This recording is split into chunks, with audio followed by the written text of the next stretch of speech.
always hungry, we want to tell you a story of just like how tough people are. They manage to survive when life like throws things their way that are difficult. The Wiz Kidz, you know them, they make amazing steak sandwiches up there in the Lehigh Valley area. Well, they just had a horrible fire 3 months ago, but you guys weren't going to let that take you down right there. Mo, Jeremy, thanks for joining us this morning. How'd you build back better than ever? I'll start with you, Mo. Yeah, you know what? It's just hard work and perseverance. We had the help of the community around us. The firefighters came out quickly and got everything under control. We got back to work and reopened. Tell me about your story, because you guys met, you know, you've been together for a long time. Tell me about the journey. I don't know, it's been almost 20 years now. Yeah. That sounds absolutely crazy to say that, but yeah, it's been almost 20 years. We started at this giant nightclub, sports bar craziness, and as we got a little older, into our 30s, we decided maybe we should slow it down a little bit, and that's when, with the help of our partners, Chris Duarte and Matt Weaver, we decided to start opening up our own restaurants, and maybe take a little more gentlemanly approach to life, and we opened our first restaurant called The Bayou. Now, we have some pictures, of course, of the Bayou. Tell me about the Bayou. Obviously, that sounds to me like New Orleans. It does, yeah. A huge inspiration to us. Cocktails, food, you know, fun environment.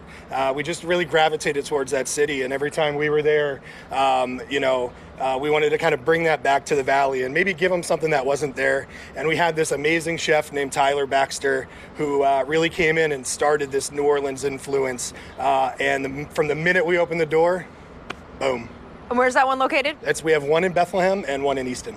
Now, how about Wiz Kidz? Where are you? One in Bethlehem, one in Easton. So people want to come check it out. We're going to show some of the exteriors of what it looks like outside, what it looks like inside. Where's it located? Like, shout me out an address. Oh, cool. So you're going to look right across from Moravian's campus is our first original location. That's our nice little small one. And then if you go to Freemansburg Avenue, you'll see it right in the Madison Farm Shopping Center. Mo, just throw this delicious meat, like it's just like sizzling on the grill right there. What's the secret to your cheesesteaks? Well, honestly, what we do is we make sure we season it, give it some flavor, and then we make our own hot sauce, Bayou Boys hot sauce. Get a little hot sauce in there, you know. And what's in your hot sauce? If I told you, you know what I mean? The secret sauce. It's our secret sauce, right? So you get that seasoned up real nice there. You work your meat a little bit, you know, get it nice and hot. Cook that down with the hot sauce and our secret seasoning. Jerry's got a lot to do with that secret seasoning. He spent nights working on that rub. All right, well, you're cooking that over there. I'm going to take a look. So here's some of the cheesesteaks that you have. This looks to me like, you know, your Whiz Wit onions. That is exactly what that is. Yes, classic Philly right there. I'm a big fan of the pickles. What's this one called? Right, so up in the Lehigh Valley, for some reason, I don't know where it started or why it started, people love a red sauce and a pickle on their sandwich. And we wanted to bring that today to show that you can eat different cheesesteaks in different areas. Obviously, we have influences from Philly and the outskirts, and we grew up, you know, around here eating cheesesteaks. But for some reason, up in the valley, red sauce, pickles. So we make sure that when people come in and ask for something, that we do it for them.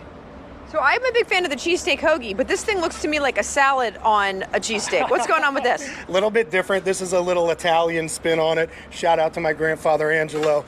This has some, you know, arugula, some balsamic tomatoes, a little Parmesan, and then underneath there you see this really nice garlic aioli and some balsamic glaze on there as well. So there's just this beautiful salty, vinegary acid from the tomato that I don't know why, but it all just comes together and really works. And you've expanded the menu. You've added in the pierogies, which are famous, obviously. You know, we got, you know, shout out Port Richmond, Polish community. What made you throw the pierogies on the menu, and what's in yours? You know what? During the early stages of the pandemic, we actually teamed up with a gentleman named Uncle Paul, who sadly has passed. And he taught us how to do it. After he passed, we went out and started our own company using some of the things that he helped us with, and then changing the recipes to make them our own. And right now in Allentown, we have our own little pierogi factory where we make them all. And you can come to Wiz Kidz and get them. You could go to the Bayou. We serve them there with cognac butter and lump crab on top, right? And as you can see, as Mo's cooking it over there, there's even this nice black char on them. You come and buy them from us, and you can cook them any way you want. I take them camping, use a skillet over the fire. You can use an air fryer at home, however you want to do it. But you guys made me so hungry right there. Jeremy, Mo, you guys are amazing.